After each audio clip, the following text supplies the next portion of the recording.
Good day. For those of you who do not know me, my name is Douglas Harder, and in this topic, we will introduce the ECE 204 course on numerical methods. So in this first topic, we will give a motivation for this course. We will describe the difference between discrete mathematics and calculus, or continuous mathematics, and we will look at the issues of trying to use computers to at least approximate solutions to problems in calculus. To do this, we will then define absolute and relative error. We will describe the decimal and binary representation of numbers. We will define rounding and significant digits, and we will describe the difference between accuracy and precision. We will also then give an overview of the balance of this course. Now, engineering design involves the application of mathematics and science to solve real-world problems, specifically problems where a failure in a design may cause harm to life, health, the environment, or the finances of a client or the public.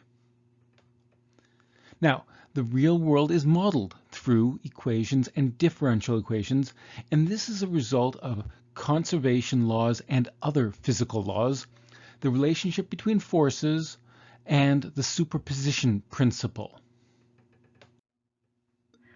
Now, only the most trivial problems can be solved exactly, and no engineer will ever be called on to solve a trivial problem. If a problem can be solved exactly, again, why would anyone pay an engineer to do it? Problems, however, the larger ones, can always be solved using a myriad of different approaches, that is, many different approaches.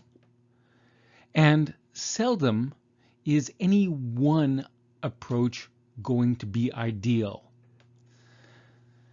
So each possible approach will have benefits and drawbacks, and these must be quantified and analyzed. In determining the most appropriate approach, it is often necessary to test the various solutions. For example, how robust is a particular solution? So, for example, if you design a circuit that requires a resistor that is exactly 120 ohms with an error of only plus or minus 0.1 ohms, this is going to be rather expensive. Whereas if your design or solution allows a larger error, whereas still achieving its goals, this would be considered to be more robust. Also, is your solution sensitive to initial conditions? Will small changes to initial conditions result in massively wild, different results?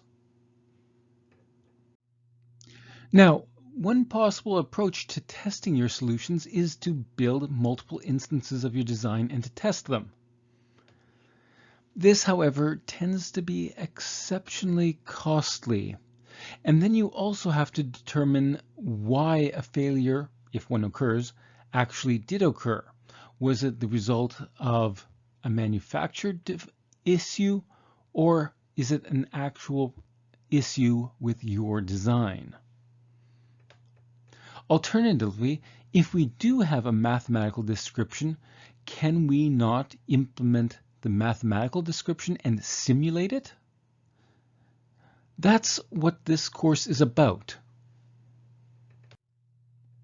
So, for example, a circuit is described by Maxwell's equations. This, of course, involves partial differential equations. If we use wires, however, this effectively restricts those partial derivatives into one dimension and therefore results in differential equations and not partial differential equations. If we have differential equations, this is something that can be solved mathematically much more easily. Additionally, it can also be simulated much more easily. Now, the use of linear circuit elements such as capacitors, resistors, inductors, and memristors together with alternating current can further simplify the solutions so that the differential equations end up being represented with algebraic equations. Transistors, as well, can be described linearly according to the conditions of the small signal model. And more complex models can nevertheless still be used and simulated using differential equations. Now, the response of a digital circuit can also be described by a system of linear equations. This can actually involve millions of linear equations in an equal number of unknowns. Solving such a system cannot be done analytically in either a reasonable amount of time or memory. Consequently, we will approximate such systems to find approximate solutions to simulate your solutions. These solutions will use numerical algorithms, as we will see in this course. Now, in your course on discrete mathematics and logic, you were introduced to Boolean logic, set theory, combinatorics, and graph theory. All of these are based on discrete mathematics. In your course on continuous mathematics, or calculus, you were introduced to integration, differentiation, measure, and infinite series. These are what we will approximate and simulate in this course. Now, concepts in discrete mathematics can be modeled using integers, and we implement integers in the computer using data types such as int, long, short, and even unsigned car. Large discrete systems can sometimes more efficiently be approximated using continuous systems. This is something that you will be introduced to in your courses on statistics. Now, in calculus, all the concepts there require real numbers. Hence, as these are the result of limits and other such characteristics of calculus. Real numbers, however, can only be stored approximately. Computers actually use something called floating point numbers, which you were already introduced to in your first year course on programming. Now, interestingly enough, every floating point number actually represents a rational number, not actually a irrational. There are no irrational numbers represented by floats. Every float is a rational number. We consequently approximate all real numbers using only a finite number of rational approximations, and this is going to lead to problems. Now, you'll recall, for example, that the definition of the limit is as follows. The derivative of f at x is a limit as h approaches 0 of the following ratio. We can actually implement the expression on the right-hand side as a function in C++. Here, the parameter f is declared to be a function pointer of a function that takes a double precision number as an argument and returns a double. The parameters x and h are also of type double, and this simply returns the above ratio. We can then call this with, for example, a function pointer to sine as the first argument, with x equaling 1 and h equaling 0.001. Let's try some examples. Here I wrote a very simple function that asks you for the value of x. And then it prints the derivative of sine of x by calculating cosine of x. So that is a reasonable 16-digit approximation of the derivative of sine of x at x equals 1. If we use a value of h equaling 0.1, we don't get a very good approximation of the derivative. Well, 0.497 is not a very good approximation of 0.540, but that's with a value of h as large as 0.1. Let's use a value of h equaling 10 to the negative 5. Now, here you can see that we actually seem to have, when we round to 4 digits, that's pretty close. 5403, yeah, that's pretty close. So we have a more accurate approximation. If we use an even smaller value of h, here 10 to the negative 10, notice that we have even more digits that are correct. So we seem to be doing better and better as h gets smaller and smaller. So in theory, as h becomes very small, we should get a very accurate answer. However, if we let h equal 10 to the negative 15, instead of getting a better answer, we actually get a worse answer. That's not a good approximation. And indeed, if you use 10 to the negative 16, we're now approximating the derivative as being equal to 0, which has about a 100% relative error. So I'm just going to enter 0 to quit. Now, obviously we have an issue here.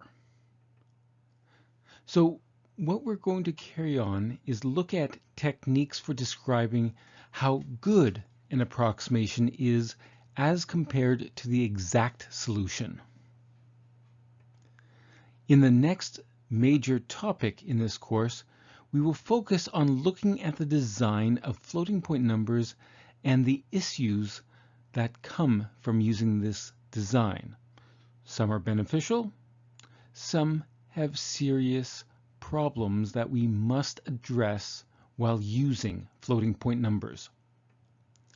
The balance of the course will be focused on finding algorithms, specifically numerical algorithms, that avoid the issues with floating point numbers or mitigate the problems of using them.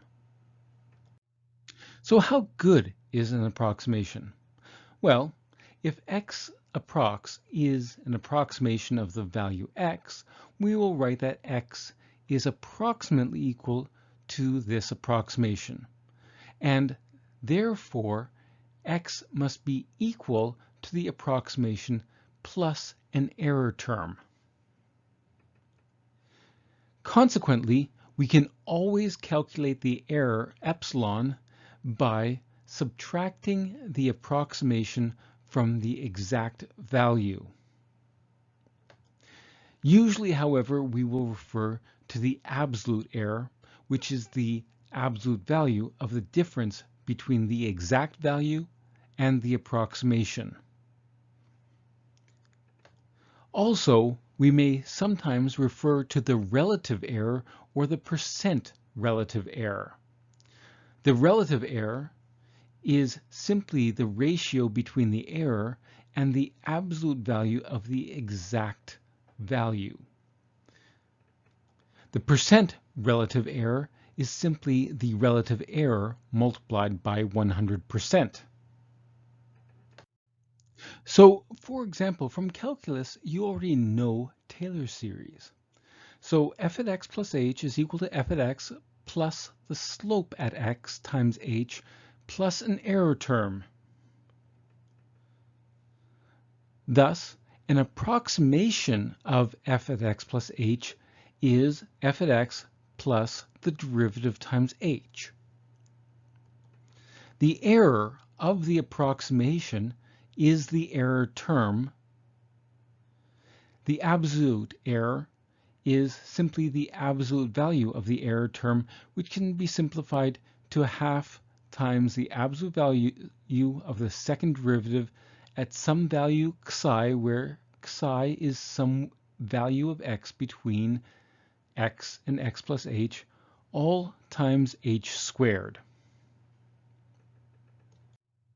Now the relative error, assuming that f at x plus h is not equal to 0, is simply found by dividing the absolute error by the value of the exact answer. Now, you're wondering, if we actually know what the exact answer is, why do we care about the error? Well, throughout this course, what we will do is the following. We will look at our solutions and see how they work with problems where we have the exact solution. We can then see how close the algorithm is for finding the approximate solutions by comparing it with the exact solutions. Consequently, this will give us confidence that the algorithm will work on other problems where we do not actually know what the correct answer is. Let's use these definitions to look at various approximations of pi. The most common approximation you've probably seen is 3.14, and the absolute error is simply all subsequent digits of pi. The relative error, percent relative error, is 0.05%. 22/7 is slightly more accurate, and its percent relative error is 0.04%. However, here's one you may not have seen in secondary school: 355/113. Here now we see that the percent relative error seems almost to plummet by a factor of 5,000. The percent relative error plummets equally much. This is a significantly better approximation, even though it only uses twice as many digits as either of the two previous approximations, and is also a much better approximation than a 6-digit approximation of pi. This is actually a very, very good approximation of pi, and 355/113 is not that difficult a number to remember. Note, in this course, we are always going to represent the absolute and relative errors with a max of 4 digits. Now, to begin, it is much easier to discuss absolute error over simply the error. However, neither of these are unit-free, and this can lead to problems. So suppose that you were told that the absolute error of some solution was 10 meters. This is great if you're measuring the distance to the moon. It's a little bit suboptimal if you're measuring the width of a wire. The relative error is unit-free. So consequently, a relative error of 0.01 means that the approximation is good to 1 part in 100 of the actual solution, regardless of the magnitude of the actual solution. A relative error of 0.01 is a 1% relative error. Now, One thing to point out is that the relative error is not defined for approximating 0. But if you're approximating 0 and you know you're approximating 0, then you do have an issue. Note that the Taylor series gives the absolute error and not the relative error in its error term. Next, let us look at decimal representations of real numbers. A non-zero real number can always be written as a decimal number when it is written in the form as we see here. In this representation, we require that D0 is a non-zero digit. Also, each subsequent digit must be some digit between 0 and 9. The exponent e is going to be an integer, and that integer can be positive, 0, or negative. Now, this decimal representation of real numbers is usually contrasted with fractional representations of rational numbers. However, there are also other representations, such as continued fractions, which are nevertheless beyond the scope of this course. Now, if the exponent e is small in magnitude, we may simply move the decimal point. So, for example, if the exponent is 3, we can simply move the decimal point 3 places to the right. If the exponent is negative, we can move the decimal point to the left and add sufficient zeros. So, for example, 1.532 times 10 to the 2 is 153.2. 1.8 times 10 to the negative 3 is just 0.0018. Now, if all digits after some integer n are 0, we will say that this decimal representation is a terminating decimal representation.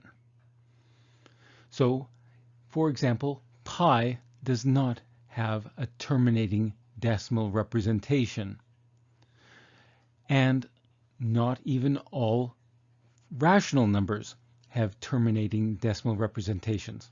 However, if the denominator of a rational number is, of course in lowest terms, is some product of a power of 2 times another product of a power of 5, then it must have a terminating decimal representation. And of course, vice versa.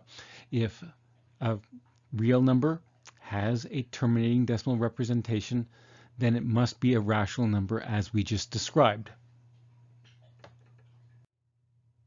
Now, if every digit beyond the nth digit in the mantissa is 0, then we will say that this represents an n plus 1 digit decimal number. So, for example, 3.140 is a 4-digit decimal number. 6.62607015 times 10 to the negative 34 is a 9-digit decimal number. All right, that's a review of decimal numbers from secondary school. We're now going to move to binary. Now, a non-zero real number is written as a binary number when it is written in the following form. Here we see that the leading bit must be non-zero, but there's only one leading non-zero bit, and that is 1. Every other bit or binary digit in the mantissa is either 0 or 1. The exponent e is going to be an integer again. Now, normally the base and the exponent are written using decimal numbers. If the exponent e is sufficiently small in magnitude, we may simply move the radix point. So, for example, if this binary is multiplied by 2 to the 3, we may simply move the radix point 3 spaces to the right. And if it's multiplied by 2 to the negative 4, we may move the radix point 4 places to the left, padding with an appropriate number of zeros. So, for example, this binary number times 2 to the 3 is the same as 1001.101. And this second number times 2 to the negative 2 is the same as 0.0110011. Now, looking at those two numbers, sometimes it may be questionable. Does that represent a binary number or a decimal number? If there is ambiguity, we will sometimes add a subscript 2 to emphasize that this is a binary representation. We can also use the convention from C++ where we prefix the number with a 0b. Now, if all bits after the nth bit of the mantissa are all 0, we will then say that this binary number has a terminating binary representation.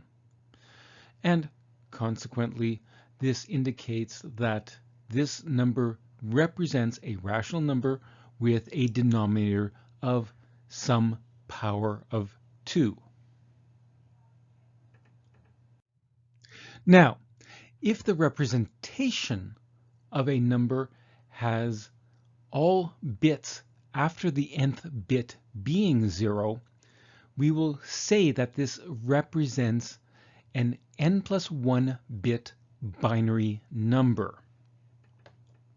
So, for example, 1.010 is a 4-bit binary number, whereas this number here is a 15-bit binary number. Now, most real numbers have infinitely many digits when written in either decimal or binary representations. This, of course, would theoretically require an infinite number of digits to store, but we don't have that much memory, and we never will. Not only that, even the real numbers that have terminating representations have far more digits than we care about. So, for example, here we see 51 digits approximating the value of pi. As an engineer, it is very unlikely that you will ever require 51 digits in any calculation when you are simulating some real-world phenomena. So we can't store an infinite number of digits, and memory is not free. We can't even store that many digits, be they decimal digits or binary digits or bits. In fact, the most efficient means of implementing decimal and binary representations of numbers is to simply store a fixed number of digits.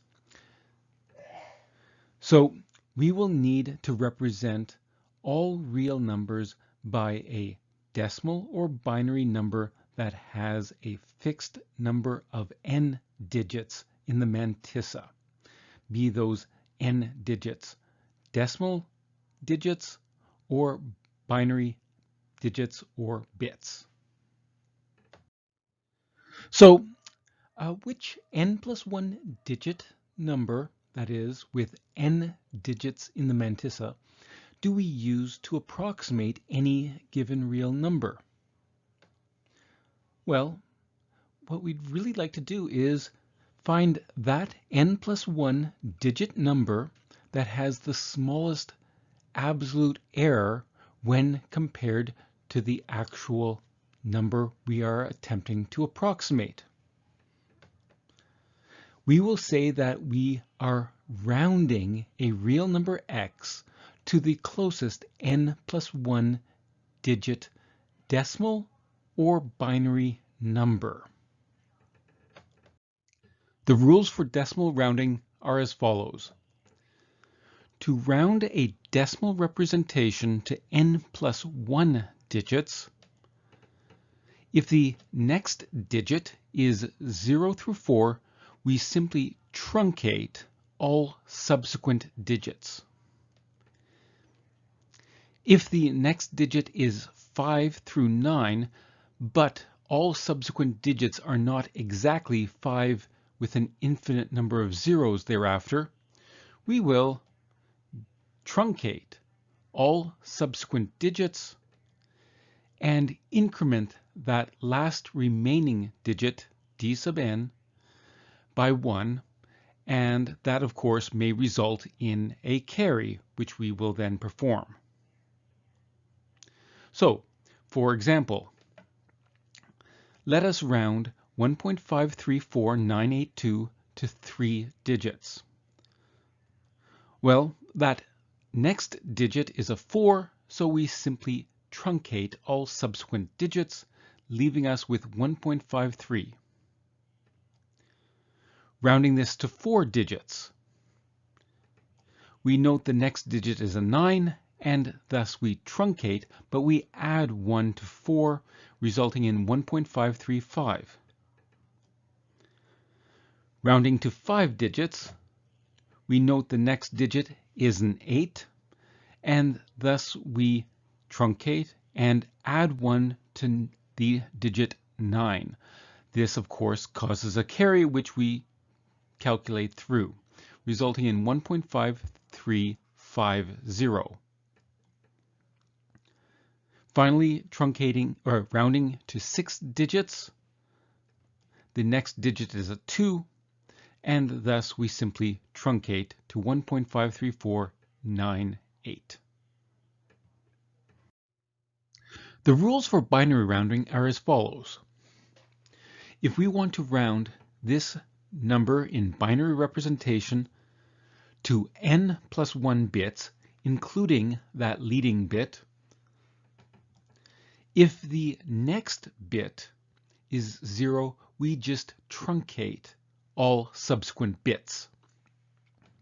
If the next bit is 1, but all following bits are not all 0, so if even one bit following that last one is not 0, we will then drop all subsequent bits, but we will add 1 to the last remaining bit, and again this may result in a carry. So, for example, to round this number to 3 bits, we note that the next bit is 1, and it is not 1 followed by an infinite number of zeros, and therefore we add 1 to the last remaining bit, the third bit, and that produces 1.111. If we want to round that number to 4 bits, again, we examine that next bit. It is 1, and all subsequent bits are not all 0, and therefore we increment the last remaining bit after we've truncated, and that does, in this case, cause a carry. And so, rounded, it is 1.110. To round it to 5 bits, the next bit is 0, so we simply truncate, leaving us with 1.1011. And to round to 6 bits, again, we have 1, but not all subsequent bits are 0. Therefore, we increment the 6th bit, which results in 1.10111. Now we skipped 2 cases. For the decimal numbers, when rounding, we skip the case when the next digit is 5 and all subsequent digits are 0. And in the binary case, we skip the case where the next bit is 1 and all subsequent bits are 0. We skip this because these two numbers are exactly halfway in between two n+1 digit numbers. And thus, there are two numbers that have the same absolute error in approximating these two values here. So the question is, do we round up or round down? If we choose only one of these two options, we actually will start to introduce a bias into our calculation. So if we only round down, if we are performing thousands and thousands and perhaps even millions of calculations, this will give us a slightly smaller number than on average. If we round up, then our results will be biased to a larger value. Instead, what we're going to do is we will choose one 50% of the time and the other 50% of the time. So the rules are as follows. In the above case, for decimal rounding, if the next digit is 5 and all subsequent digits are 0, then we look at d sub n. If it is odd, we increment it. Otherwise, we simply truncate. For binary, if the bit b sub n is odd, and of course there's only one odd bit, we increment it. Otherwise, once again, we leave it. And again, when we increment, this may result in a carry. Now note, we've only discussed rounding in the context of our formal representation of decimal and binary numbers.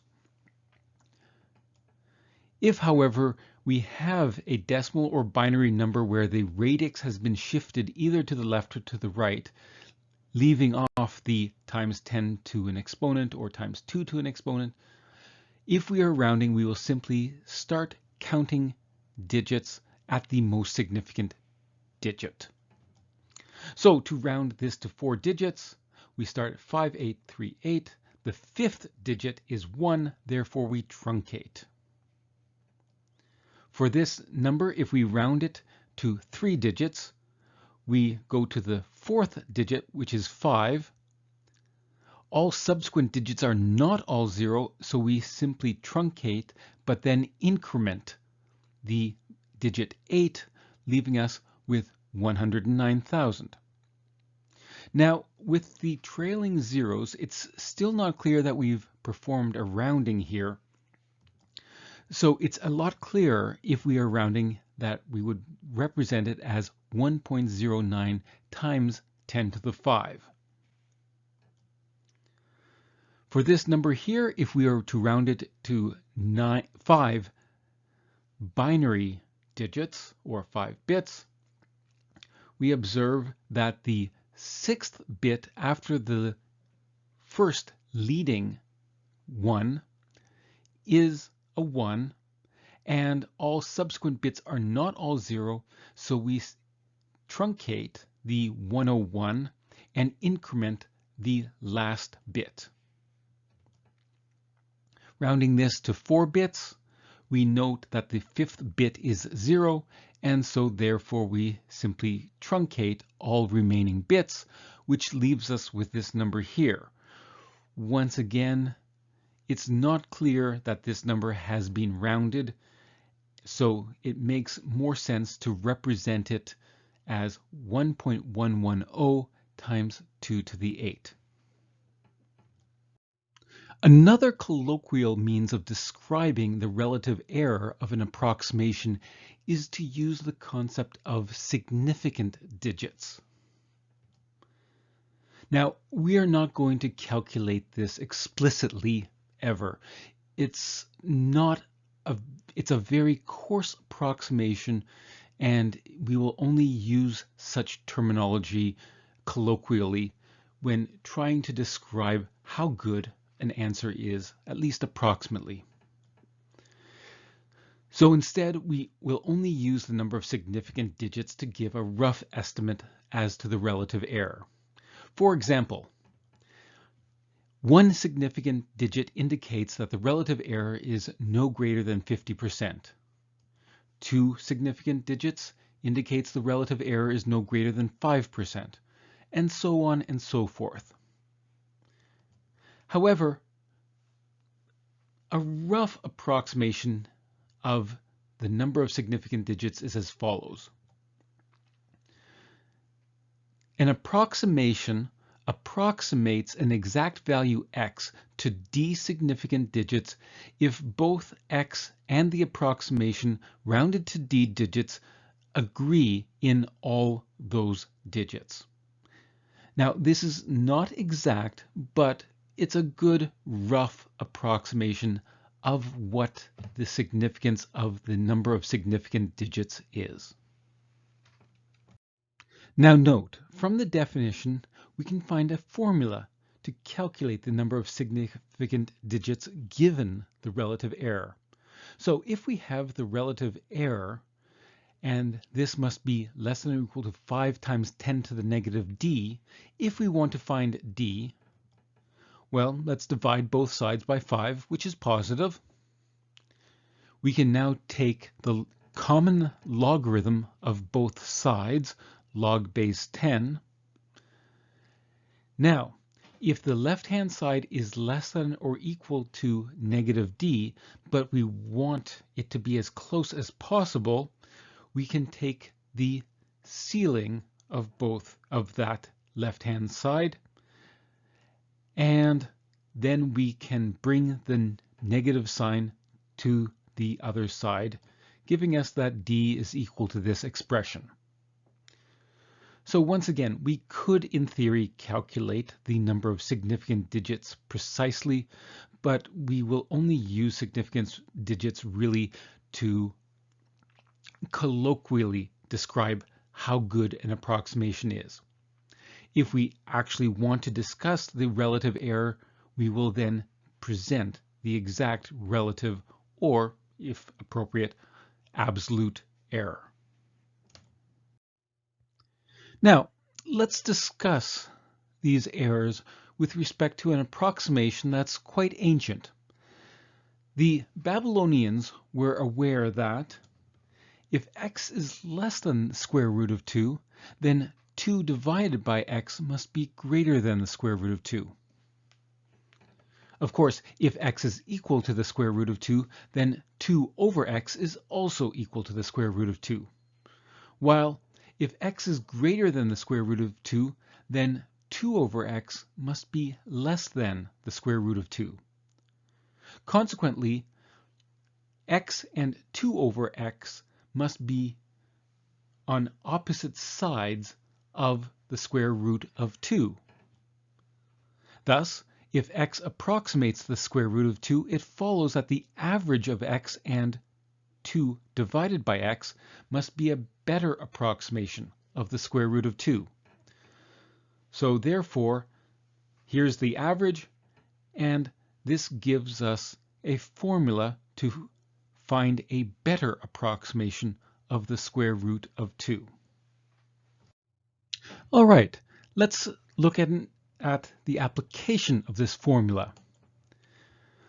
1, as an approximation of the square root of 2, has an absolute error of just slightly less than 0.5.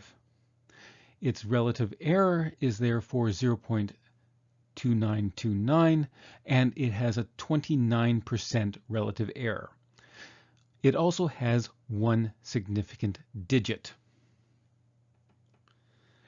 If we apply the formula 1 plus 2 divided by 1, all divided by 2, that gives us 1.5 as the next approximation of the square root of 2. It has a smaller relative absolute error, consequently a smaller relative error, and that the percent relative error is approximately 6%. Again, we still have only one significant digit. With one more iteration, so 1.5 plus 2 divided by 1.5, all divided by 2, so the average of those two, that gives us this next approximation. The absolute error is again becoming smaller, as is now the relative error, and so now we have a relative error less than 1%. We also have 3 significant digits. If we take one more iteration, taking 1.416666 plus 2 over that and take the average of those two, we get this approximation here. Note the absolute error is becoming very small indeed, and so now we have 6 significant digits in this approximation. Now note, in this course, we will always round the absolute error or the relative error to 4 digits when presenting this information. We could use fewer, but later it will be useful to see 3 or 4 digits in the absolute and relative errors. We're going to introduce two more concepts, precision and accuracy. Now, the concepts of precision and accuracy are usually introduced in all textbooks with respect to target practice. The Tikka T3X TAC-A1 is a much more precise firearm than the AK-47. So suppose we take these two firearms to the range. If I am trying to hit a target at 100 meters, the Tikka will be much more precise than the AK-47. Now, if someone else who's a less experienced shooter uses these firearms, the precision will be reduced, but nevertheless, even a novice will have a better grouping or be more precise with the Tikka than with the AK. Now, suppose instead we take both firearms but introduce an error into the sights. The Tikka will still be precise, but it will not be an accurate grouping. We are no longer near the bullseye. Similarly, the AK will be both imprecise and inaccurate if an error is introduced into those sights. Now, when we are solving problems numerically, we're going to have a plethora of different algorithms we could consider using. We will describe each algorithm in relationship to the others via their relative accuracy and their relative precision. Now, in general, all of our algorithms are going to be parameterized by at least one value. For example, an algorithm may be parameterized by a value h that may be made arbitrarily small, and hopefully as h becomes smaller, the precision becomes better. And hopefully, if the algorithm is correctly written, we will also get an accurate answer that is also precise as h becomes smaller.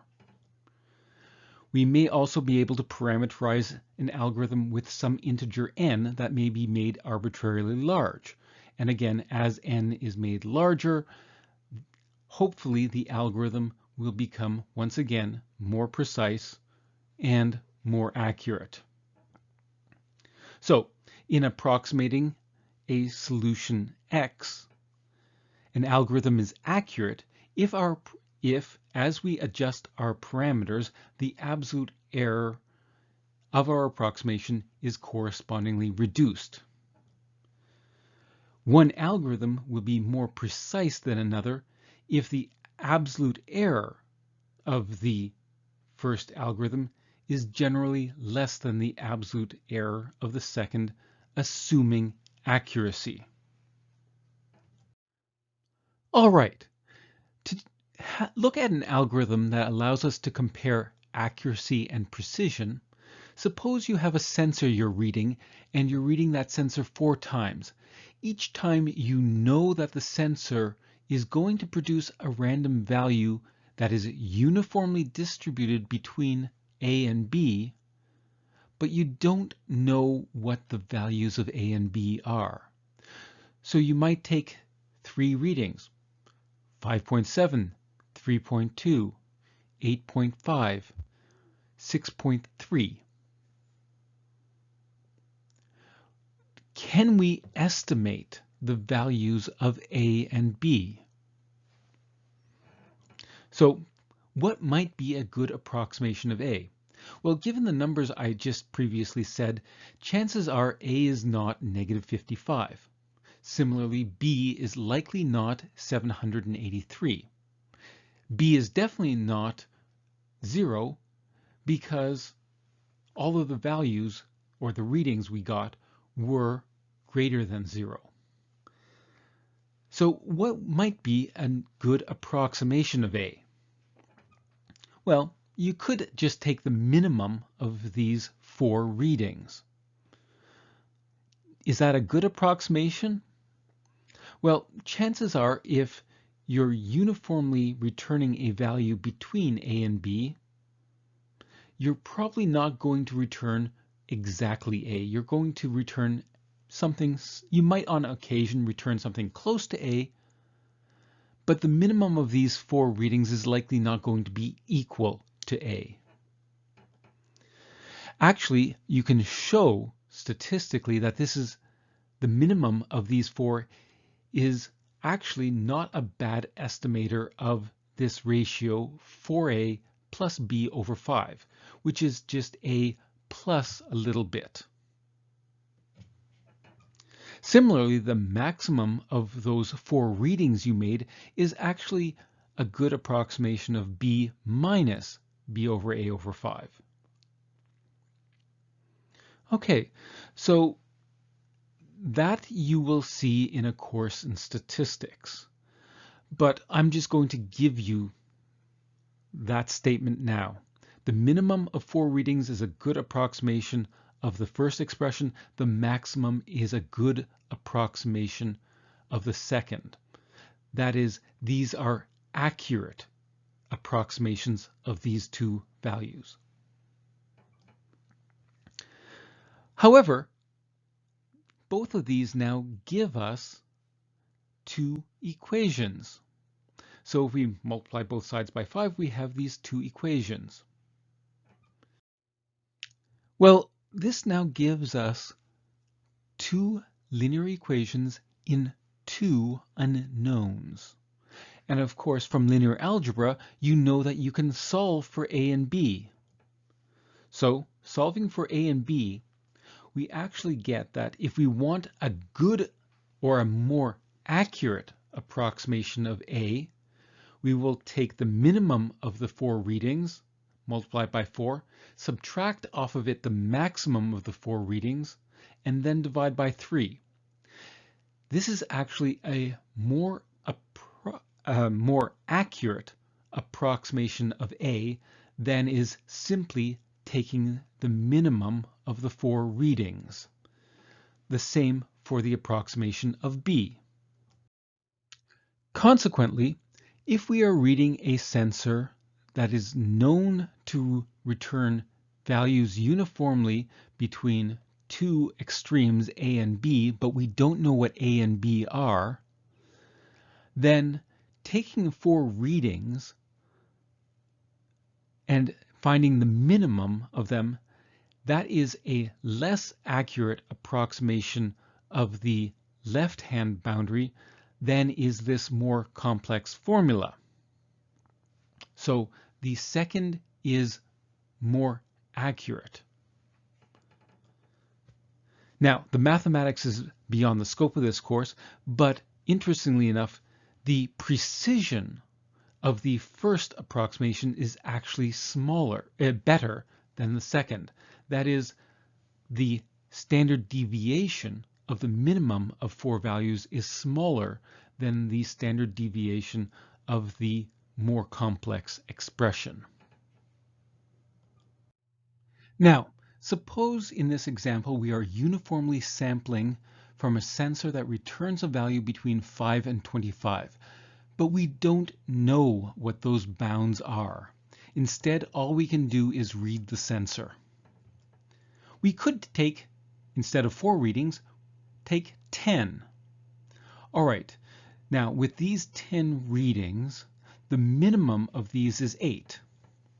Well, 8 is an okay approximation to 5. It gives us approximately what the lower bound is from which these readings come. We could instead increase it to 20 readings. Here are 20 readings. Now, if we take the minimum of these, which is 5.4, that is a more accurate approximation of the lower bound 5.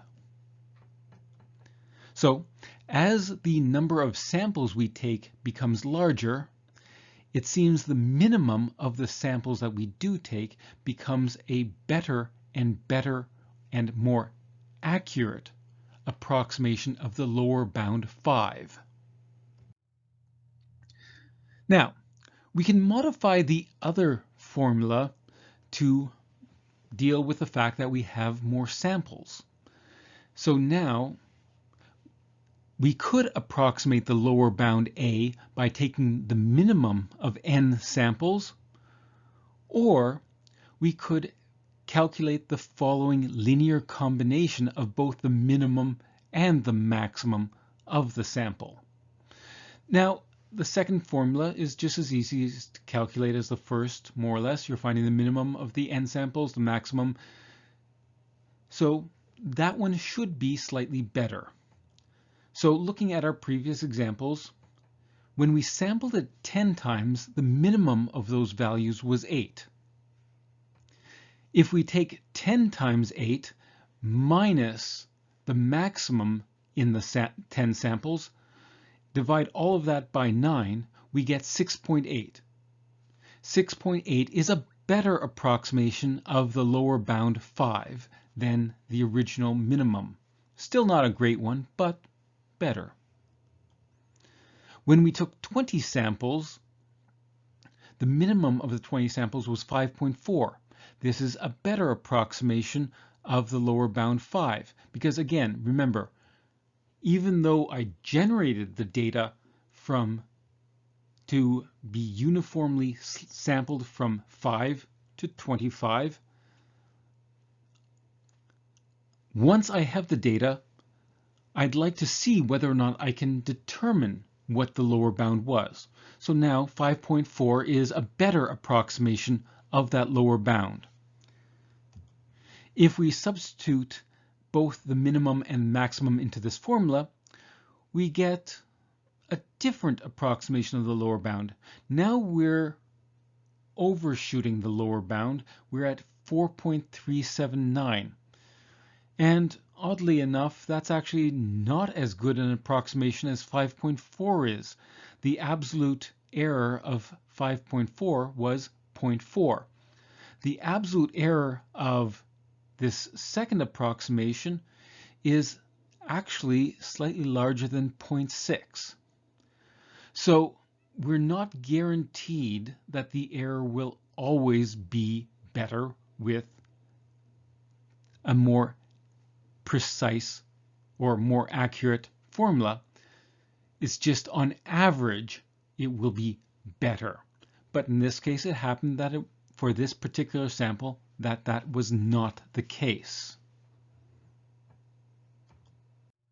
All right, so given n samples from an interval AB that are uniformly distributed, that means every single point in the interval from A to B has an equal chance of being returned, the minimum of those n samples is not as accurate as our linear combination of the minimum and maximum is in approximating the value of A.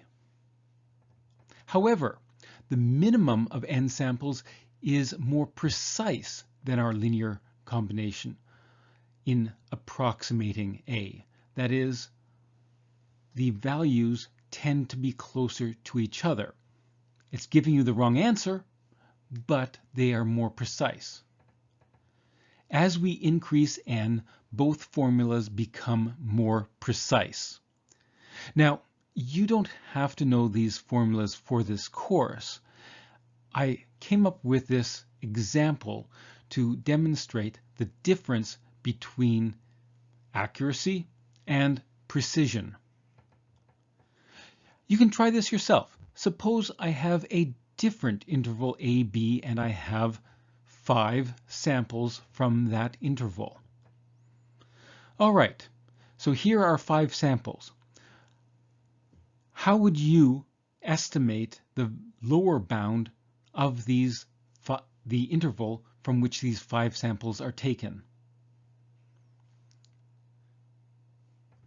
Similarly, if you had these 10 samples, how would you estimate the lower bound from which these 10 samples were taken? Pause the video, try it yourself, and when you come back, I'll give you the interval from which they came. Welcome back. These were uniformly sampled from the interval -6.3 to -1.3. As you can see, none of the values were less than -6.3 and none of the values were greater than -1.3, but none of the values were equal to either of those endpoints either, although -6.28 was quite close. So the next topic in this course is going to look at floating point numbers.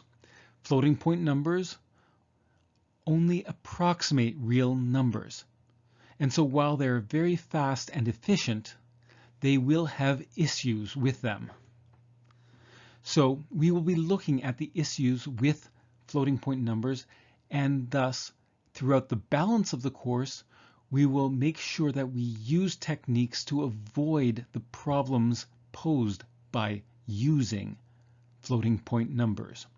As you'll recall, we could not even precisely approximate the derivative of a function using floating point numbers, even though the formula says it should be correct. The formula said that the limit of f at x plus h minus f at x all over h should approximate the derivative, and yet as we made h smaller and smaller, the precision increased to the point that we had maybe 5 significant digits, but then as h became even smaller, the precision went away. So we will be looking at the issues with floating point numbers. Following this, the balance of the course will be looking at numerical algorithms to solve topics in one of 4 categories. We will be evaluating expressions to a numeric value. For example, we may want to evaluate a polynomial at a point. We may want to estimate a derivative or an integral. All of these are the same type of problem. All of these will involve either interpolating polynomials or the use of least squares. We will then go on to solve algebraic equations and systems of algebraic equations. This will include systems of linear equations, but we will also be looking at nonlinear equations and systems of nonlinear equations. Next, we will look at finding approximations to solutions of analytic equations and systems of analytic equations. Specifically for engineers, this includes differential equations and systems of differential equations. Finally, we will look at optimizations, maximizing functions that take a real value, that return or evaluate to a real value. Well, maximizing or minimizing. Following this topic, you now understand, at least at a high level, the purpose of this course. You are aware of the differences between discrete mathematics and continuous mathematics or calculus, and you've observed that floating point numbers do cause issues when trying to approximate solutions in continuous mathematics or calculus. You know the ideas behind absolute and relative errors, the decimal and binary representations of numbers, the ideas of rounding and significant digits, and you understand the concepts of accuracy and precision. You also have an overview of what will be covered in the upcoming lectures and the balance of this course. Here are the references, acknowledgements, the colophon, and a disclaimer. Cheers!